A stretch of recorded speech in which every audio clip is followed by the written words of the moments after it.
안녕하세요. 토요미스테리 디바제시카입니다. 여러분의 구독은 저에게 큰 힘이 됩니다. 2004년 10월 5일 일본 하츠카이지시의 한 소박한 집에 살고 있던 기타구치 사토미는 오후 한낮 교문 밖을 나서고 있습니다. 고등학생이라 원래대로라면 더 늦게 끝나야 하지만 이때가 시험 주간이었기 때문에 평소보다 일찍 학교를 떠나게 됐는데요. 사토미는 오랜만에 선선한 가을바람을 맞으며 집까지 걸어가게 됩니다. 평일 낮이라서 거리에는 사람이 많지 않았고 이 한가함 속에 날씨까지 좋고 정말 모든 게 평화롭게 느껴졌는데요. 사실 내일 있는 시험만 아니면 그냥 놀러 가고 싶은 날이었습니다.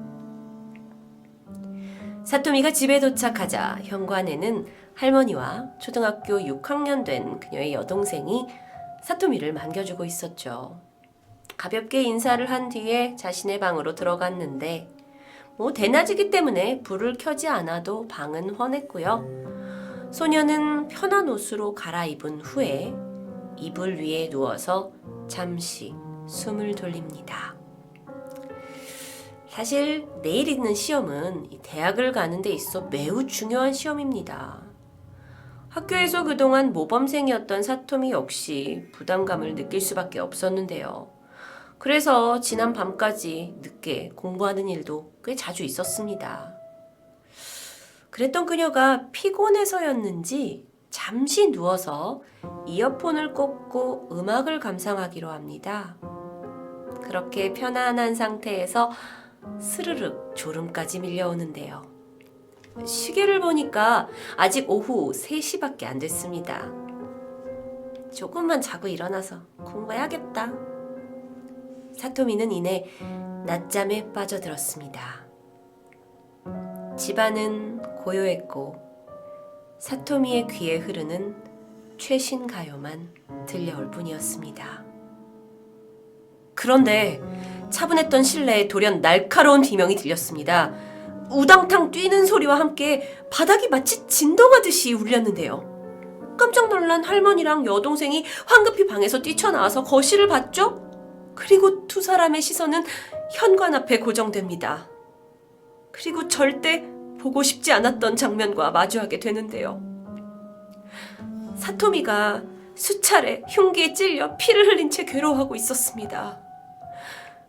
그리고 그 옆에는 방금 사토미를 해친 정체를 알 수 없는 의문의 남성이 서 있었어요. 사토미는 이미 심하게 다친 상태로 몸을 제대로 가누지도 못하고 있었고 할머니가 이 모습을 보고 너무 놀라서 깍! 괴성을 지르게 되는데 이때 그 남성이 천천히 고개를 돌립니다. 그리고 빠르게 노인 쪽으로 향하더니 사토미에게 했듯이 똑같이 해하기 시작합니다. 이 광경을 두 눈으로 다 목격해버린 여동생은요, 공포에 너무 질려서 급히 문 밖으로 뛰쳐나가게 되죠. 혼비백산에서 맨발로 30m 정도를 뛰어가다가 가장 눈에 먼저 보이는 원예점으로 들어갑니다. 아이는 사람이 있는 안쪽을 향해서 숨이 넘어갈 듯한 목소리로 소리쳤죠. 언니가 칼에 찔리고 있다고 도와달라고. 그리고 이 소리를 들은 주인과 이웃 주민들이 서둘러 아이의 집으로 갔습니다. 그 사이에 꼬마아이가 도망친 것을 알아챈 이 괴한이 할머니를 공격하던 것을 멈추고 집 밖으로 도주하게 됩니다. 할머니도 이미 10군데 이상 찔려있는 위중한 상태였어요.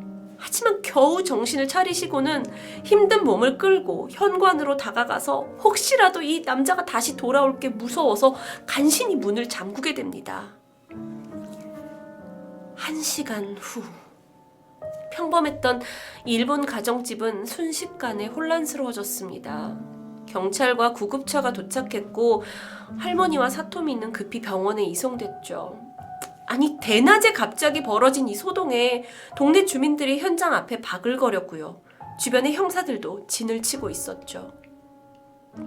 너무도 안타깝게도 사토미 양은 이미 손을 쓸 수 없을 만큼 심각한 상태였습니다.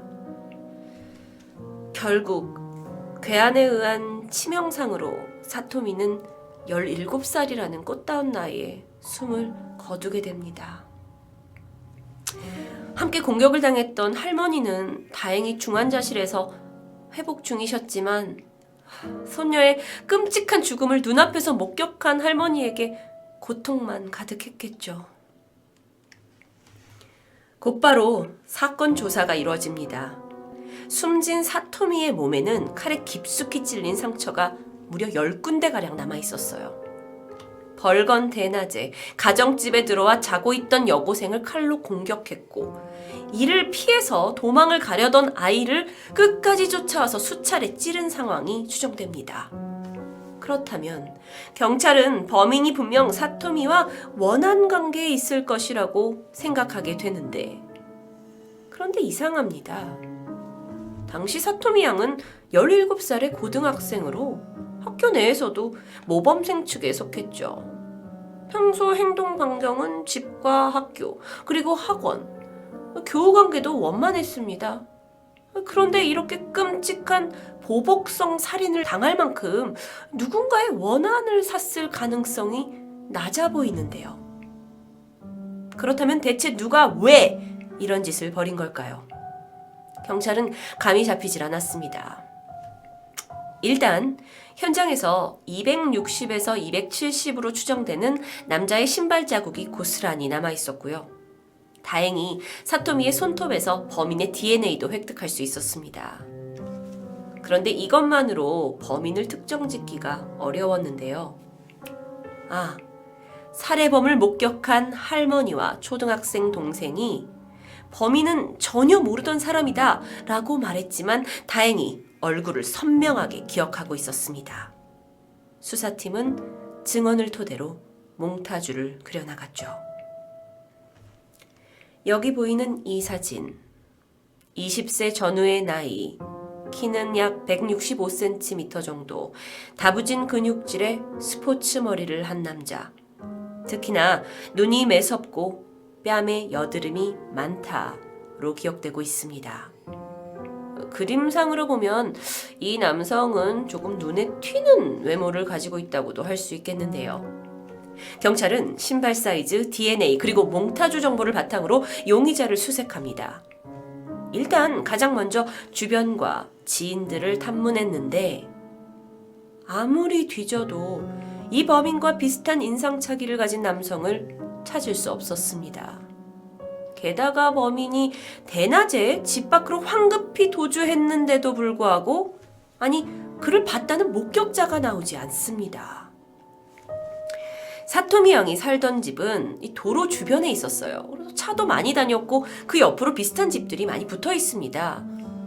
그러다 보면 누군가 한 명쯤은 근처에서 어슬렁거리기도 했을 거고 수상하게, 혹은 그 집 밖으로 나와서 전력 질주로 도주를 했을 텐데 이상하게 아무도 그를 보지 못했다는 겁니다. 경찰로서는 도저히 이해가 되지 않았죠. 집 밖으로 나온 범인이 마치 증발한 것 같았습니다. 그런데 범인의 공격에서 살아남은 생존자도 있어요. 몽타주도 있어요. DNA와 신발 사이즈까지 있어요. 이런 꽤 의미 있는 증거를 가지고 있음에도 불구하고 사건의 실마리는 쉽사리 풀리지 않았습니다. 그렇게 별다른 진척 없이 몇 년이 흘렀어요. 그런데 어떻게든 딸을 죽인 범인을 잡고 싶었던 사토미의 부모님이 딸의 대학 진학을 위해서 그동안 모으고 모아뒀던 300만 엔을 현상금으로 걸고 지명수배를 시작합니다. 그들이 먼저 하늘로 간 이 딸을 위해서 할 수 있는 일은 오직 진범을 잡는 거라고 생각했던 것 같아요. 유가족은 이 간절한 마음을 담아서 전단지를 돌리고 제보를 기다렸습니다. 희망의 끈을 놓지 않고 있던 경찰도 그나마 이 몽타주가 굉장히 구체적이라고 할 수 있었거든요. 그래서 이거를 보면서 사람들한테 그림 다른 것 말고 눈매에 집중해달라라고 호소합니다. 그 이유가 사실 시간이 지나면 사람의 인상은 변할 수 있습니다. 하지만 사람이 태어날 때부터 가지고 있는 어떤 고유의 눈 모양은 쉽게 바뀌지 않기 때문이라고 하는데요. 이렇게 유가족과 가족, 경찰의 희망에도 불구하고 별다른 제보가 들어오지 않았습니다. 무심한 세월이 흘렀고 가족들은 점점 피폐해져 갔는데요. 이후에 이 사건은 일본 여러 프로그램에서 장기 미제 사건으로 다뤄지면서 더욱더 알려졌고요. 그때마다 가족들은 범인을 찾을 수 있을 것 같다라는 희망을 걸었지만 아니 웬일인지 이 전파력도 소용이 없었습니다. 그렇게 사토미가 무참하게 살해당한 그날의 일은 사람들의 기억에서 조금씩 희미해져 가고 있었는데요. 그렇게 시간이 14년이 지났습니다. 어쩌면 가족들에게조차 사토미의 생전 모습이 조금은 아득해질 무렵 2018년 4월 초입니다. 야마구치현 우베시에 살던 35살의 남성 카시마 마나부가 경찰서로 잡혀 들어오게 됩니다.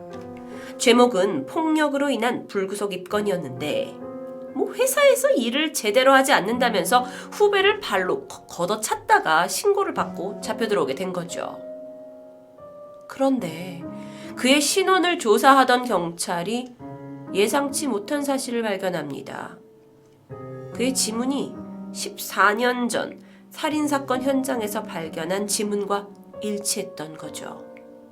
형사들은 빠르게 DNA 감식을 의뢰했고 며칠 후 그의 DNA가 14년 전 사토미 살해범과 일치하다라는 결과가 도착합니다. 여러분이 이 사진 속에서도 볼 수 있듯이 그는 14년 전에 만들어진 몽타주와 생김새가 아주 유사했고요.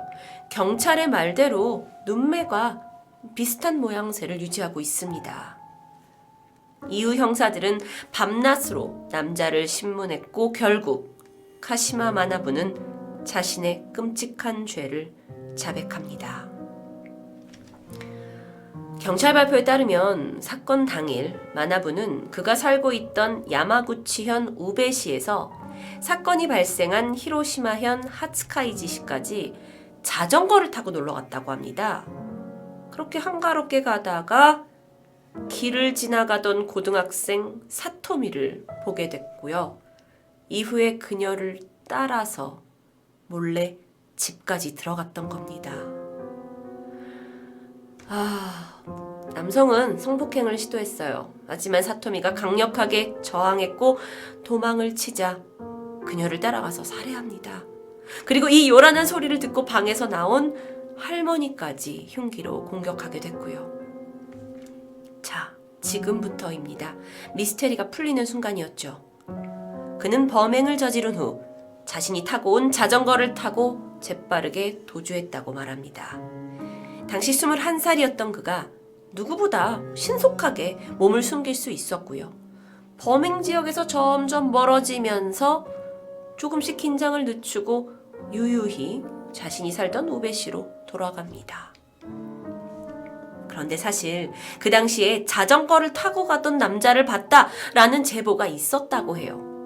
하지만 자전거는 차량 번호 같은 게 있는 게 아니기 때문에 구체적인 정보 확보가 어렵죠. 그래서 제대로 된 조사가 이루어지지 못했던 게 뒤늦게 밝혀집니다. 그렇다면 지난 14년 동안 이 남자는 도대체 어떻게 살아왔을까요? 주변인들의 증언에 따르면 마나부는 지각조차 하지 않는 성실한 직원으로 사건 직후에도 평소처럼 똑같이 삶을 이어갔다고 합니다. 심지어 그의 부모들과 가족, 친지, 친구들은 전혀 그를 의심하지 못했어요. 달라진 점이 없었으니까요.